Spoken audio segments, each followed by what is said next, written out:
let's be honest. When you're reading the Bible, there are certain books, chapters, and verses that we just kind of skip over. You know, to be honest with you, they're boring.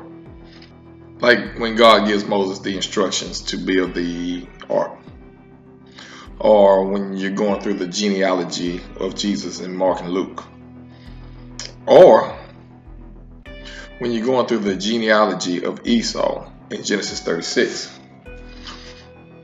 But there are no fillers in the Bible. Everything is important. And stick with me for 5 minutes, and I'm going to show you how important Genesis 36 is.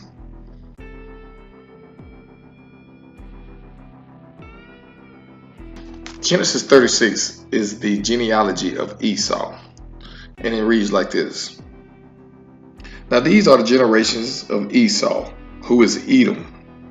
Esau took his wives of the daughters of Canaan, Adah, the daughter of Elon, the Hittite, and Aholibamah, the daughter of Anah, the daughter of Zebulun, the Hivite, and Bashramah, Ishmael's daughter, sister of Nebajah.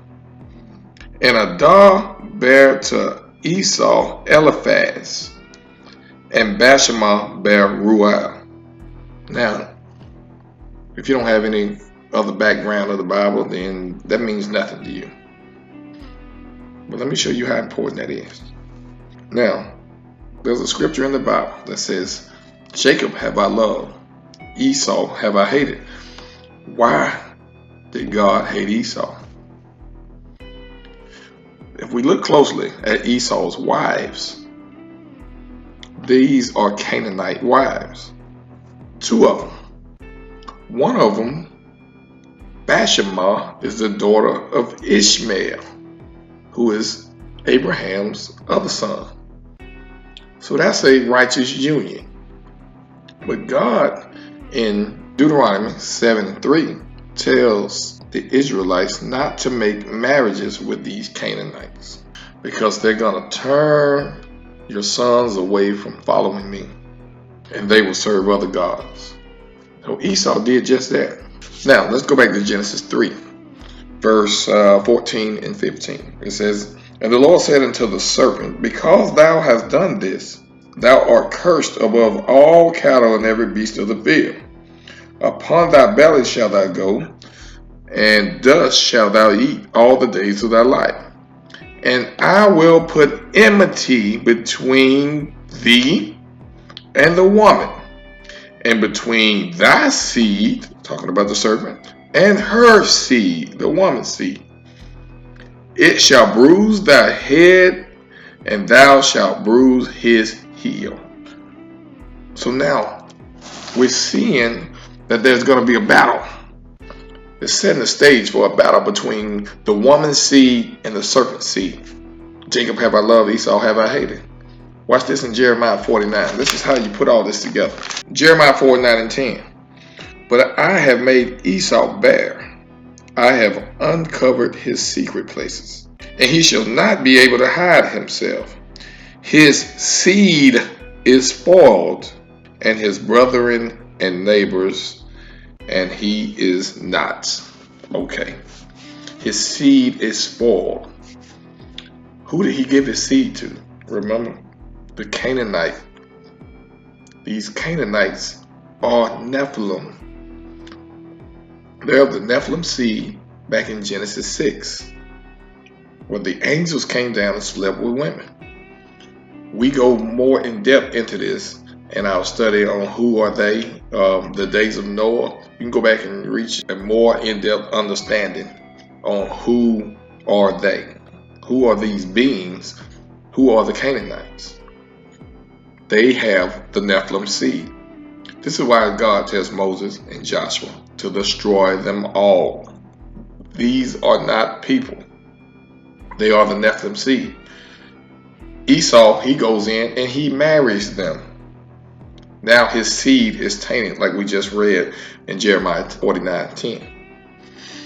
Now if you remember back in Genesis 25, when Rebekah was pregnant, she was intrigued of the Lord, and the Lord told her 2 nations are in thy womb. 2 nations. Now, when the boys were born, Jacob and Esau, they were both Hebrews, right? When did this other nation begin? When he gave his seed to the Canaanites. Now you see another nation, Edom, beginning to emerge. This is Esau giving his seed to the serpent side. Now you have Jacob, who is God's chosen, against Esau, who has lent his seed to the Canaanites. And now you see the battle starting to emerge here. But don't forget about the wife that he had with Ishmael's daughter, because that is fine. That's okay. That's a righteous marriage with a righteous people. But watch this. Esau is now split with a pure line and a tainted line. Bring this to today. Daniel 2:43 says this. Speaking of the last beast, speaking of Rome now, Rome is Edom. It says, and whereas thou sawest iron mixed with miry clay, they shall mingle themselves with the seed of men. Who are they? They're not men if they're mixing themselves with the seed of men. So who are they? They are that same Nephilim seed that's mixing themselves again with the seed of men. And we don't even know it. I know it sounds crazy, far-fetched, like a sci-fi movie, right? But watch this. In 1984, I think it was, a movie was made called They Live. And it's showing you the exact same thing that the Bible is talking about today. It stars Roddy Piper, who finds these glasses. And when he puts them on, he sees the truth. Notice how when he puts the glasses on, he's seeing the words that the Nephilim teach in our lesson, Who Are They? Marry and reproduce.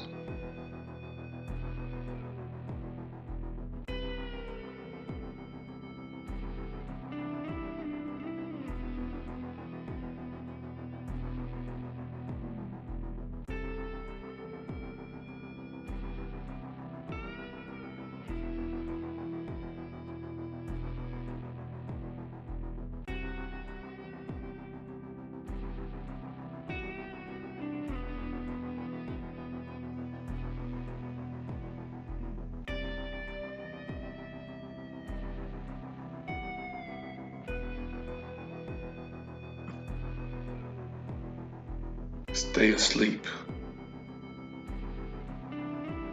Don't question authority.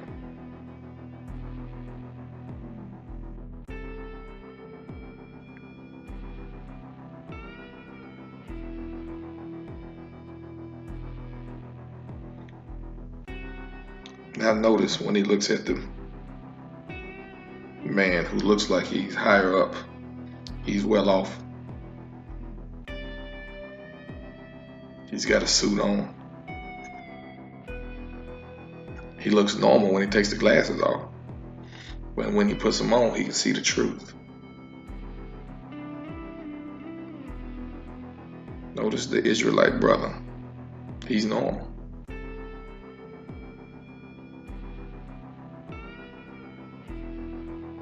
Glasses off, normal. Glasses on, I can see the truth. So when you hear radical Israelite brothers saying the white man is the devil and this and that.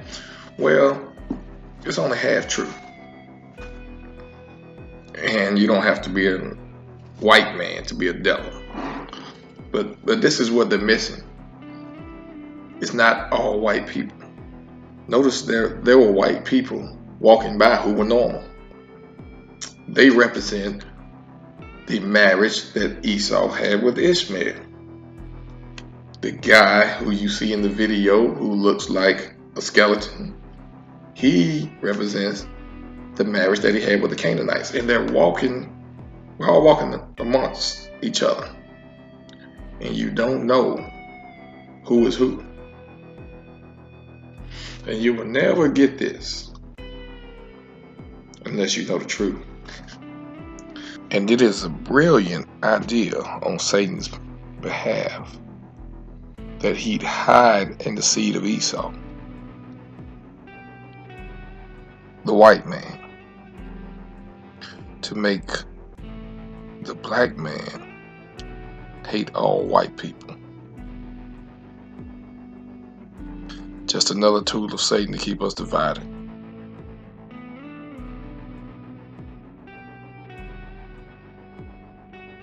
Wake up.